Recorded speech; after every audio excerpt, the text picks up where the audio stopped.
I'm Jack, 48, retired Army. I've lurked on our relationships and our True Off My Chest for years, but I've never had the guts to post until now. My story's a mess: love, war, betrayal, the works. It spans 30 years, 3 women, and more regrets than I can count. I'm not sure if I'm looking for advice, forgiveness, or just to get this off my chest, but here goes. Grab a drink, this is gonna be a ride. It started in '95, in a nowhere town in Ohio. I was 18, a scrawny kid with big dreams and no plan. Emily lived next door, blonde hair, freckles, a laugh that could light up the darkest day. We'd been friends since we were kids, sneaking into her dad's barn to talk about life, love, and getting out of that dead-end town. By senior year, we were in love, the kind you think lasts forever. We'd lie in the grass, her head on my chest, planning a future, a house, kids, the whole deal. I wasn't smart enough for college and my folks were broke, so I enlisted in the Army. It was my ticket to give Emily the life she deserved. "You're leaving me?" she asked when I told her, her voice cracking. We were sitting on her porch swing, fireflies blinking around us.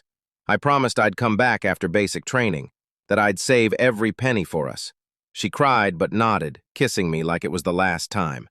"I'll wait for you, Jack," she said. I believed her. Basic training at Fort Benning was brutal. Drill sergeants screaming, 4 a.m. runs, the works. But Emily's letters kept me going. She'd write pages in her loopy handwriting, sprayed with that cheap vanilla perfume she loved. I'd read them under my bunk, ignoring the guys razzing me. "Callahan's in love," they'd yell, laughing. I didn't care. I proposed in a letter, sent a $50 pawn shop ring. She said yes. I was on top of the world. Then things changed. Her letters got shorter, less frequent. I'd write 3 for every one she sent. By '97, I was stationed in Germany, and her replies were down to a paragraph. No perfume. I told myself she was busy, that love could survive distance. Then, one night in the barracks, I got a letter that gutted me. "Jack, I'm sorry," it started. She'd met someone else, a college guy, someone who was there. She didn't want to hurt me, but she couldn't wait anymore. The ring was enclosed. I sat on my bunk, staring at it, feeling like the world had dropped out from under me. That's when I met Sarah. She was in my unit, a no-nonsense soldier with sharp eyes and a sharper tongue. We weren't supposed to get close. Fraternization rules were strict. But war has a way of bending rules. We'd talk during late-night watches, sharing MREs and stories. She grew up in foster care, fought her way into the Army to prove herself. "You're too soft, Callahan," she'd tease. But she'd listen when I talked about Emily, about the hole in my chest. One night, after a why, but I kissed her. It was quick, stupid, and we both froze, knowing we'd crossed a line. "We can't," she whispered, but her eyes said something else. Then 9/11 happened, and we were deployed to Iraq. Sarah and I were thrown into the chaos. Patrols, firefights, the constant threat of IEDs. We didn't talk about the kiss, but we were each other's anchor. One night, after a close call with a sniper, she grabbed my hand in the dark. "Don't die on me, Jack," she said. I promised I wouldn't. But war doesn't care about promises either. In '04, Sarah was hit by an IED. I carried her to the medevac, her blood soaking my uniform. "Find me," she mumbled before they took her away. I tried writing her, but my letters came back undelivered. She was gone, medically discharged, no forwarding address. I was alone again, surrounded by sand and death, wondering if I'd lost my chance at something real. That's when I met Layla, an interpreter in Afghanistan in '08. She was different, quiet, kind, with eyes that saw right through you. We'd talk during breaks, her teaching me bits of Pashto, me telling her about Ohio. She'd laugh, saying she couldn't imagine cornfields. One night during an ambush, I shielded her from gunfire, my heart pounding as I dragged her to safety. "Why'd you do that?" she asked later, shaking. "Because you're worth it," I said. It was the closest I came to admitting I felt something. But Layla disappeared after that mission. No note, no goodbye, just gone. I'm back in the States now, retired, living in a quiet house in Ohio. I found Sarah years later, married with a kid, happy without me. Emily's back in town too, single, and we've talked a few times. It's weird, like stepping into a memory. Then last week I got a letter. No return address, just a single line in familiar handwriting. I'm alive, Jack. Layla. I'm lost. Emily's here, stirring up old feelings. Sarah's out of reach, but not out of my head. And Layla, God, Layla's alive. It was '96, and I was 19, fresh out of high school, thrown into the grinder at Fort Benning, Georgia. Basic training was a shock. Drill sergeants screaming in your face, 4 a.m. wake-ups, and endless push-ups in the red clay. I was a skinny kid from Ohio, not exactly Rambo, but I had something to prove. Emily's letters were my lifeline. She'd write about her job at the diner, her mom's meatloaf, and how she missed our late-night talks in the barn. I'd read them by flashlight, her words keeping me sane. "I'm so proud of you, Jack," she wrote. "You're gonna be my hero." I'd clutch that $50 pawn shop ring I'd sent her, picturing our wedding. The other guys in my platoon noticed. "Callahan's got a girl," they'd holler, snatching her letters to read aloud until I tackled them. One guy, Rodriguez, became my best friend. He'd lost his girl to distance, too, so we'd swap stories over shitty MREs. "She'll wait, man," he'd say. "Real love does." I believed him. I wrote Emily every chance I got. Long letters about the Georgia heat, the obstacle course, and how I'd be home soon to make good on my proposal. But the letters started changing. By week 6, hers were shorter, less personal. No more perfume, no more "I love you" at the end. She wrote about college applications, new friends, a life I wasn't part of. I told myself it was normal. She was 18, figuring herself out. I doubled down, sending her a locket with my picture inside. "Wear it close," I wrote. She never mentioned it. After basic, I got stationed in Germany in '97. It was my first time overseas, and it felt like another planet. Cobblestone streets, beer halls, and winters colder than Ohio's. I was a private, working on Humvees, learning the Army's rhythm. Emily's letters were down to one a month, if that. I'd call when I could, but her voice sounded distant, like she was already halfway gone. "I'm just busy, Jack," she'd say. "School's a lot." I'd lie awake in the barracks, staring at that ring I'd planned to give her in person, wondering if I was losing her. That's where Sarah comes in. She was in my unit, a mechanic like me, with short dark hair and a "don't mess with me" vibe. Sarah didn't talk much, but when she did, it was sharp. Witty one-liners that could shut down even the cockiest guys. We started hanging out during downtime, fixing vehicles or grabbing coffee at the mess hall. She'd grown up in foster care, bouncing between homes, and joined the Army to escape. "No one's ever had my back," she told me one night, cleaning a wrench, "so I learned to have my own." I opened up about Emily, how her letters were fading, how it felt like my heart was stuck in Ohio. Sarah listened, really listened. Not like the guys who just tell me to move on. "Love's a risk, Callahan," she said. "You put it all out there and listened. Not like the guys who just tell me to move on." "Love's a risk, Callahan," she said. "You put it all out there, and sometimes it doesn't come back." I started looking forward to our talks, the way she'd smirk when I fumbled a repair or how she'd sneak me an extra MRE cookie. It wasn't romantic, not yet, but it was something. Then, in '98, I got the letter that broke me. It was from Emily, handwritten but cold. "Jack, I'm sorry," it started. She'd met someone at college, a guy named Mark, who was studying to be a lawyer. "He's here and you're not," she wrote. "I can't keep waiting for a future that might not happen." The ring was in the envelope, its cheap silver glinting like a knife. I sat on my bunk, rereading it until the words blurred. Rodriguez found me, took one look, and dragged me to the bar off base. I got blackout drunk, muttering about Emily, about how I'd failed her. Sarah was there too, watching from the corner. She didn't say much, just drove me back to the barracks when I could barely stand. In the Jeep, I was a mess, rambling about love and loss. She parked, turned to me and said, "You're enough, Jack. You don't need her to prove it." I don't know what came over me, grief, booze, or something else, but I leaned in and kissed her. It was quick, clumsy, our lips barely touching before I pulled back. Her eyes were wide, her breath shaky.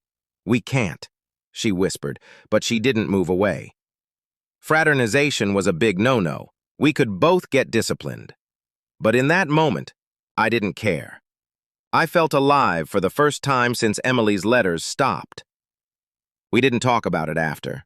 Sarah acted like it never happened, and I tried to follow her lead. But things were different. Stolen glances, brushes of hands when we passed tools. I was still raw from Emily, still wearing that damn ring on a chain around my neck, but Sarah was there, real and solid. Then, orders came. We were deploying to a non-combat zone in the Middle East, pre-9/11 stuff. The night before we shipped out, Sarah found me outside the barracks, staring at the stars. "Don't get stupid out there, Callahan," she said, her voice soft. "I need you in one piece." I wanted to say something, to ask what we were doing, but I just nodded. She squeezed my arm and walked away. "Read it? That's where I'll stop for now. I was a kid, caught between a broken heart and a new spark I didn't understand. Was I wrong to kiss Sarah? Was I betraying Emily, even after she left me? I don't know. The deployment changed everything. Calling out Emily, rooting for Sarah, and asking about Layla are keeping me going. A few of you asked if I'm okay, and honestly, I'm not sure. That letter from Layla is still on my kitchen table, unopened since I mentioned it. I'm not ready to face it yet, but I'll get there. For now, let's go back to '98 when I was a 20-year-old private deployed to the Middle East, caught between a broken heart and a kiss I couldn't forget. Here's what happened next. It was late '98, and my unit got sent to a base in Kuwait, pre-9/11 days when things were tense but not all-out war. We were there for stability operations, which meant long patrols, fixing equipment in 120-degree heat, and waiting for something to happen. The base was a dusty sprawl of tents and concrete, surrounded by endless sand. I was still a mechanic, spending my days elbow-deep in Humvee engines, but the nights were harder, quiet, lonely, with too much time to think about Emily. Her breakup letter was a wound that wouldn't heal. I kept that cheap silver ring on a chain around my neck, a reminder of what I'd lost. Rodriguez, my buddy from Basic, tried to snap me out of it. "Callahan, you gotta let her go," he'd say, tossing me a warm beer from the local market. Non-alcoholic Army rules. But letting go felt like giving up. I'd call Emily sometimes, burning my meager pay on satellite phones, but she'd barely talk. "I'm happy, Jack," she said once, her voice cold. "You should be too." I wasn't. I was a kid in a foreign country, fixing trucks while my future slipped away. Sarah was my lifeline. She was in my unit, still the tough-as-nails mechanic with a smirk that could cut glass. After that kiss in Germany, yeah, the one I told you about, we'd kept things professional, mostly. But deployment changes you. Out there, with the heat and the boredom, you lean on who's beside you. Sarah and I worked side by side, swapping tools, cracking jokes about the LT's bad mustache, or betting MRE candy on who could fix a transmission faster. She'd call me Ohio instead of Callahan, teasing me about my cornfield stories. It felt good, like I wasn't just a soldier but a person again. One night we were on a late shift, rebuilding an engine under a flickering light. The base was quiet, just the hum of generators and distant jackals howling. I was ranting about Emily, how I'd planned to marry her, how I'd failed her. Sarah stopped working, wiped her hands on a rag, and looked at me. "Jack, you didn't fail her. She failed you. There's a difference." Her voice was steady, but her eyes were soft, like she saw all the broken parts of me. I don't know why, but I told her about the ring, how I still wore it like an idiot. She didn't laugh. She just reached out, touched the chain on my neck and said, "You're not an idiot. You're loyal. That's rare." Something shifted. The army. She told me about her foster home days, how she'd learned to fight because no one else would. I told her about Ohio summers, fishing with my dad, and how Emily's laugh used to make me feel invincible. We never mentioned the kiss, but it hung between us, heavy as the desert air. Then came a night I'll never forget. It was 99, a routine patrol outside the base. Me, Sarah, Rodriguez, and a few others were escorting a supply convoy. The sky was clear, stars everywhere, but something felt off. Halfway through, our lead vehicle hit a sandstorm. Visibility dropped to 0. We stopped, huddled in our Humvees, waiting it out. Sarah was in the seat next to me, her rifle between her knees, her face tense. "You good, Ohio?" she asked.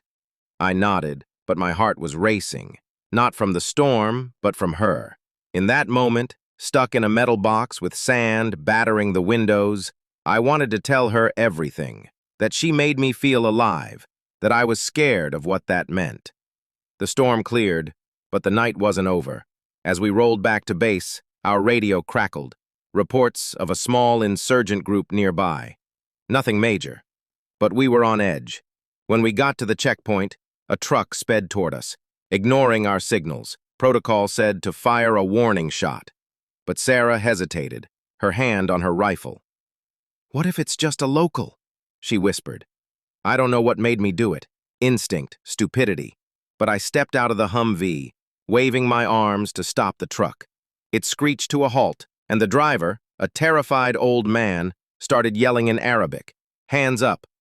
False alarm, just a guy lost in the dark. But Sarah grabbed my arm after, her grip tight. "Don't you ever do that again, Jack," she said, her voice shaking. "I can't lose you." Back at base, we were alone by the motor pool, adrenaline still pumping. The stars were out, the air cool for once. She was pacing, pissed. "You could have died, you dumbass," she said. I tried to laugh it off, but she stopped, stepped close, and looked me dead in the eyes. "I mean it, Jack. You're not just some soldier to me." Before I could respond, she kissed me, hard, desperate, like she'd been holding it back for months. I kissed her back, the ring around my neck forgotten, the world narrowing to just us.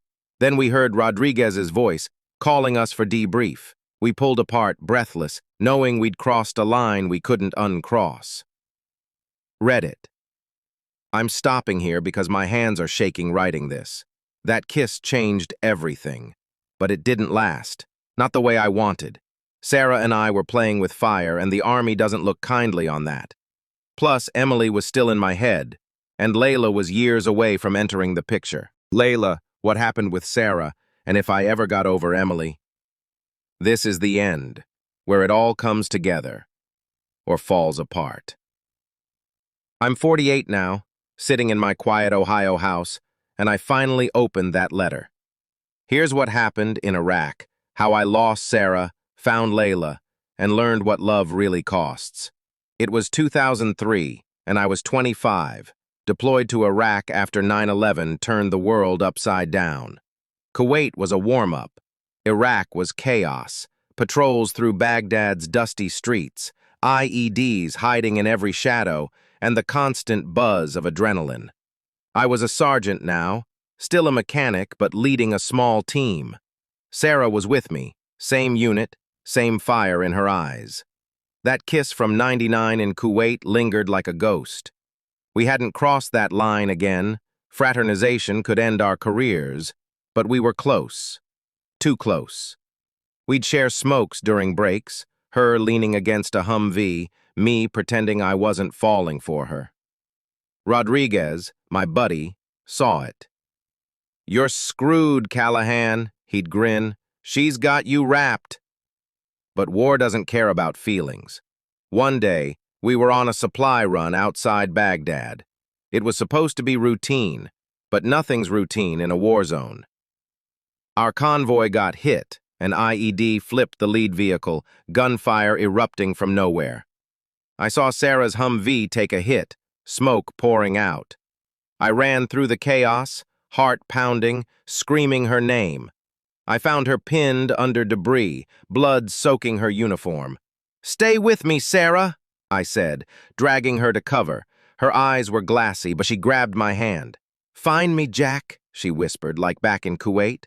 I held her until the medevac topper arrived, her blood on my hands, my dog tags tangled with that damn ring I still wore for Emily. Sarah survived, but was medevaced stateside, shattered leg, head trauma. I wrote her letters, sent them to every hospital I could find, but they came back undelivered. She was gone, discharged, no trace. I was alone, leading my team through hell, haunted by her words and Emily's ring. Rodriguez tried to keep me grounded, but he died a month later. Sniper, clean shot. I buried my grief in work, fixing trucks, dodging bullets, and trying not to feel. That's when I met Layla, in '04, at a forward operating base in Iraq. She was a civilian interpreter, 24, with dark eyes that saw everything and a quiet strength that reminded me of Sarah. We'd talk during breaks, her teaching me Arabic phrases, me telling her about Ohio's stars. She'd laugh, saying she'd never seen a cornfield.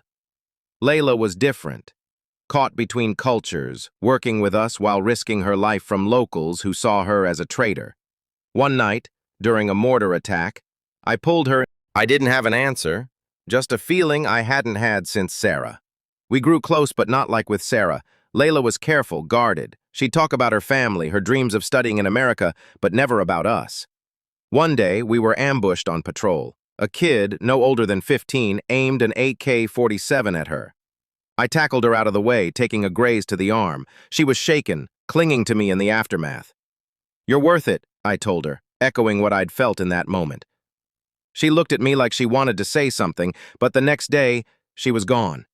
Transferred, they said. No goodbye, no forwarding address, just another hole in my chest. I came home in '05, discharged after 7 years. I tried finding Sarah, tracked her to a VA hospital, but she was married, with a kid, living a life I didn't fit into. I saw her once, from a distance, laughing with her family. I didn't approach her. She looked happy, and I wasn't about to ruin that. Emily was back in Ohio, single, but our few talks were awkward, like strangers wearing old memories. I settled into civilian life, working as a mechanic, drinking too much, haunted by Sarah's "find me" and Layla's disappearance. Then, last week, that letter arrived. I finally opened it yesterday. It was from Layla, written in her neat script. "Jack, I'm alive. I'm in California, safe. But I never forgot you. I left because my family was targeted. My work with the Army put them in danger. I wanted to tell you, but it wasn't safe. I'm sorry. If you're reading this, maybe you're still the man who risked everything for me. I'm at address redacted. Find me if you want." My hands shook as I read it. She'd included a photo. Her, older, smiling under a California sunset. Read it. I'm a mess. Sarah's gone, living her life. Emily's here, but it's not the same. Layla's out there, a ghost from my past, offering a chance I don't know if I deserve. I drove to California last night, and I'm sitting outside her address now, too scared to knock. Part of me wants to run back to Ohio to the safety of my regrets, but I'm tired of losing people I love. Here's the twist I didn't see coming. I called Emily before I left, just to clear my head. She admitted she lied about Mark back in '98. There was no college guy. She panicked, felt trapped by my deployment, and broke things off to set me free. She's been carrying that guilt for years, same as me. It changes nothing, but it changes everything. I loved too hard, held on too long, and it cost me years of peace. I'm choosing Layla. I don't know if it'll work, but I'm knocking on her door today. Maybe I'll find her. Maybe I'll find myself.